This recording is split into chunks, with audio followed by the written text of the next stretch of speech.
Salut à toi supporter stéphanois, bienvenue chez toi, bienvenue sur Carton Rouge TV, la chaîne des supporters de l'ASS. Très heureux de te retrouver pour une nouvelle vidéo. Alors avant de démarrer cette vidéo, comme d'habitude, tu n'oublies pas de t'abonner à la chaîne si ce n'est pas déjà fait. On essaie de courir vers les 26 000 abonnés. N'oublie pas non plus de liker la vidéo, ça fait toujours plaisir. Et de participer à la discussion que nous allons avoir autour de cette vidéo. Et je te le dis tout de suite, c'était une vidéo qui n'était pas du tout prévue. Non, je n'avais pas prévu de faire une vidéo entre la victoire face à Montpellier à domicile à 1-0 et avant le prochain match face à Rennes, l'avant-match que j'enregistre d'habitude 2 jours avant la rencontre.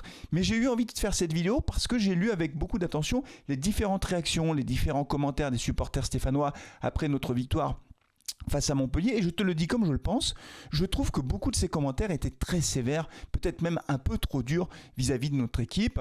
Alors vous me connais, tu sais que j'ai un esprit un peu contrariant, alors c'est pas juste pour le plaisir d'être contrariant ou de dire l'inverse de ce que pensent les gens, mais là pour le coup j'ai vraiment le sentiment que c'était un petit peu dur comme commentaire. Oui, ils sont nuls, on n'a rien montré, cette victoire c'est un miracle, on va descendre en Ligue 2, etc. Donc il y avait beaucoup de commentaires négatifs et très sévères vis-à-vis de notre équipe, et donc je vais partager avec toi les 3 points moi que je trouve positifs depuis quelques semaines, et ce sont des points qui sont très importants. Il y a peut-être certains d'entre eux qui t'ont échappé, et le débat est ouvert, donc comme d'habitude tu n'hésites pas à commenter la vidéo, vous commentez beaucoup les vidéos, je lis vos commentaires. Ghislaine aussi du coup, alors quand elle voit des commentaires qui sont un peu agressifs à mon écart, ça lui fait de la peine et elle me le dit. Mais non, il faut commenter, et c'est le but de cette chaîne aussi, c'est de partager, d'échanger et de dire ce qu'on pense. Alors cette victoire face à Montpellier, et je le dis peut-être en introduction et après je vais aller directement sur les 3 points positifs de l'AS Saint-Etienne sur ces derniers matchs. Clairement, il n'y a pas de surprise. On a gagné. Moi, je suis très content de ça, mais il n'y a pas de surprise. L'équipe n'est pas très forte. On le sait depuis le début du championnat. On manque de qualité. On manque de qualité technique. On manque d'expérience. Et on sait très bien que cette équipe a tout juste le niveau pour essayer de se maintenir en Ligue 1. Donc, il ne faut pas s'attendre à des miracles dans le jeu. Donc, quand je vois certains commentaires qui disent « oui, elle est nulle », etc. Oui, on le sait. On le sait qu'on ne propose pas un jeu incroyable. On joue avec nos moyens. Et on fait ce qu'on peut avec nos moyens. Et Odo fait ce qu'il peut avec cet effectif qui n'est pas un gros effectif de Ligue 1. Et quand on gagne un match, même si c'est pas beau, eh ben moi ça me fait plaisir. Hein.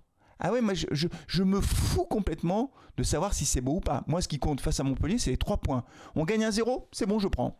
Ah, j'ai pas besoin de 8-0 moi. 1-0, je prends.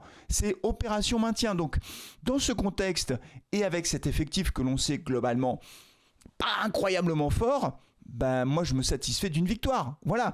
Et puis après, il y a d'autres éléments quand même qui étaient positifs dans cette rencontre. J'en ai parlé un petit peu dans le débrief. C'est cet esprit de solidarité, cette combativité, cette volonté de ne pas lâcher jusqu'au bout. Et finalement, bah voilà, on a remporté le point de la victoire. Et moi, ça me va très bien. Les 3 points de la victoire avec un seul but. Et moi, ça me va très bien. Néanmoins, les amis, et c'est pour ça que je voulais faire cette vidéo, il y a quand même 3 éléments qui sont très importants. Et ces 3 éléments, il y en a peut-être certains d'entre eux que vous n'avez pas vus. Mais c'est comme ça, Carton Rouge TV, j'essaye de partager avec vous des éléments auxquels on ne pense pas forcément. Premier élément, allez, allons droit au but. Premier élément, à domicile, on est pas mal les amis. On est pas mal du tout. Et ça, c'est un point qui est très important. Je vous l'ai dit, à la maison, il faut absolument qu'on soit intraitable. Si on veut se maintenir, il faut que à la maison, on marque des points. C'est vrai que le soutien du public est très important. Le stade est quasiment plein à chaque fois et ça fait la différence. Savez-vous à quelle position se situe l'AS Saint-Etienne si on regarde le classement des matchs à domicile? Eh bien, je vais vous le dire, c'est assez surprenant. Classement général de l'AS Saint-Etienne à domicile, on est 5e. On est 5e. On a joué 6 matchs. On a gagné 4 fois et on a perdu 2 fois. Donc on a 12 points. Devant nous, il y a Nice avec 12 points mais un meilleur goal average. Il y a Monaco 14 points, Auxerre 15 points et PSG 18 points. PSG, ils ont joué 6 fois, ils ont gagné 6 fois. Voilà, 6 x 3, 18. Mais on est quand même 5e. 5e à domicile. Ça, c'est très important. Ça veut dire qu'à la maison, on commence à devenir intraitable. Et franchement, ça, c'est une excellente nouvelle. Merci aux supporters stéphanois, parce que forcément, si on gagne à la maison, c'est parce que le public, malgré le déchet technique, malgré les imprécisions, le public est là de la première à la dernière minute. Je vous dis la vérité, la défaite face au Havre, c'est celle que je regrette le plus. Celle face à Lens, pas trop, parce que Lens était au-dessus et qu'on a été nul. Mais face au Havre, je trouve qu'on aurait peut-être dû au moins arracher le match nul. En tout cas, on ne fait pas de match nul à domicile, soit on gagne, soit on perd. Mais on est 5e au classement. Et ça, c'est une très bonne nouvelle. Et il faut le reconnaître. Dites-le moi en commentaire. Oui, c'est vrai, je ne l'avais pas vu, si c'est le cas, et c'est une très bonne nouvelle. Deuxième excellente nouvelle. Sur les 3 derniers matchs, on a pris un but. Alors, il est emmerdant parce que c'est le but pris à Lyon.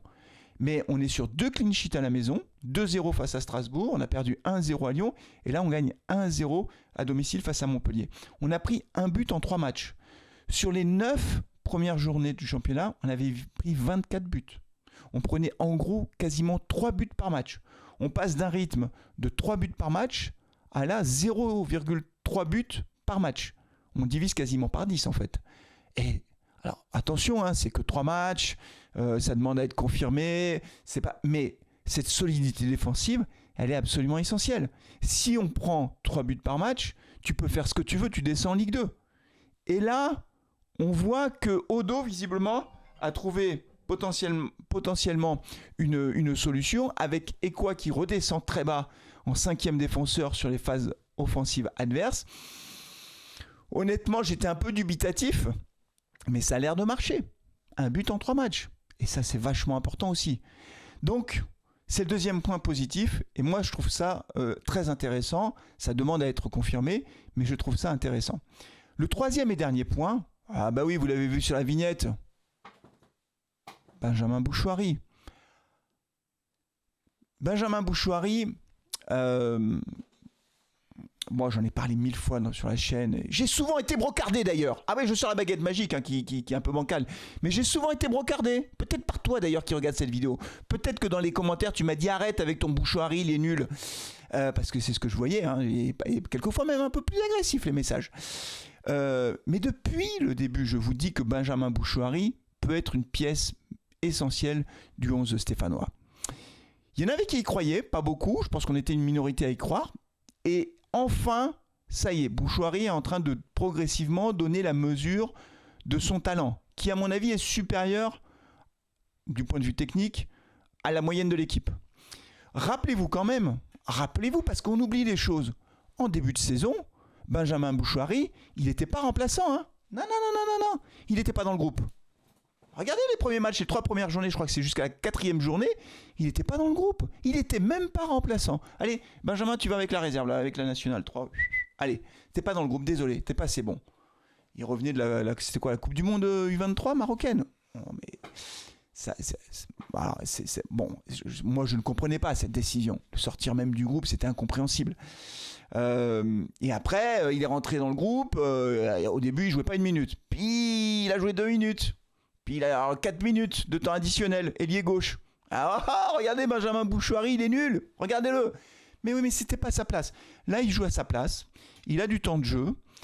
Il est important dans la phase de récupération. D'ailleurs, je note quand même que depuis qu'il est titulaire, avec Mouton, on prend un peu moins de buts. Je ne dis pas que c'est uniquement grâce à ça. Je pense que le fait que Ekwa redescende beaucoup plus, ça joue évidemment aussi un rôle très important. Mais Benjamin Bouchouari a un rôle de récupérateur de ballon très important. D'ailleurs, sur le but face à Montpellier, alors reprise de volée, elle est cadrée, petit filet, ça fait but. Il l'a expliqué parce qu'il a été très sollicité par les médias. Moi d'ailleurs, ça m'a fait énormément plaisir parce qu'on voyait qu'il était heureux, quoi. On voyait sur son visage le sourire. Il a jamais lâché en fait, hein, quand même. Hein. À son actif, il a jamais lâché. Il a jamais fait d'interview dans la presse en disant je comprends pas, je suis remplaçant. Il a rien dit. Il a travaillé. Il a jamais rien lâché.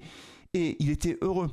Et il a expliqué. Il a dit mais moi je travaille à l'entraînement avec Romain Mouma qui te fait travailler les attaquants devant le but. On travaille. Mais oui, parce qu'il faut qu'il progresse encore. Et c'est pas parce qu'il commence à prendre sa place de titulaire que tout est parfait. Il y a encore un peu de déchets. Il y a encore du boulot.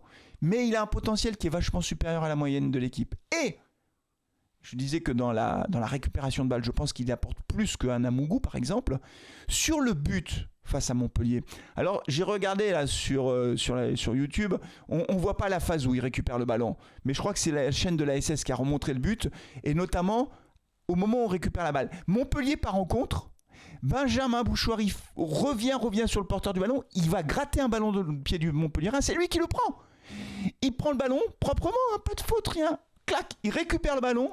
Il le glisse à Ekwa. Et quoi, décale sur le côté Mouton, Mouton centre, il y a un petit cafouillage, clac, le ballon revient en cloche, reprise de volée but.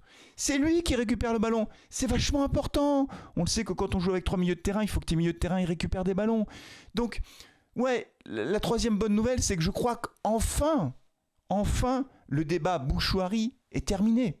Même les plus sceptiques sont obligés de reconnaître du bout des lèvres, même si je sens que parfois c'est douloureux, de dire ouais, ça y est, oui, ouais, il est pas mal. En disant oui, alors ils essaient de trouver des explications. Oui, ça lui a fait du bien d'aller sur le banc.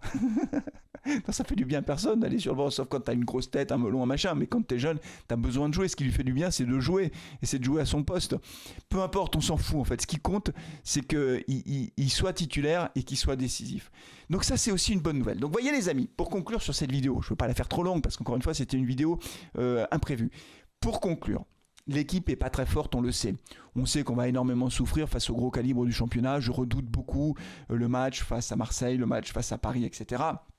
Parce que ce sera très très difficile. On joue avec nos moyens. On fait ce qu'on peut avec ce qu'on a. Et dans le ce qu'on peut avec ce qu'on a, c'est pas mal. Sur ces dernières journées, on peut guère faire mieux et on commence à avoir des signes encourageants. À la maison, on n'est plutôt pas trop mauvais en termes de résultats. On prend moins de buts sur ces derniers matchs, ça demande à être confirmé. Et on a un joueur comme Benjamin Bouchoirie qui est en train de commencer à prendre la mesure de ce que l'on attend de lui et du potentiel qui est le sien, même si encore une fois, il y a encore beaucoup de boulot, il va falloir qu'il confirme. Donc moi je suis content, voilà, c'est le début de semaine et moi je suis content. Mais est-ce que toi t'es content ? Dis-le en commentaire si t'es content ou si t'es pas content d'ailleurs. Voilà, c'est tout pour aujourd'hui. On se retrouvera pour l'avant-match face à Rennes, les amis. D'ici là, prenez soin de vous, de vos proches et allez les Verts, bien sûr. Bonne journée, bonne semaine à tous. Ciao.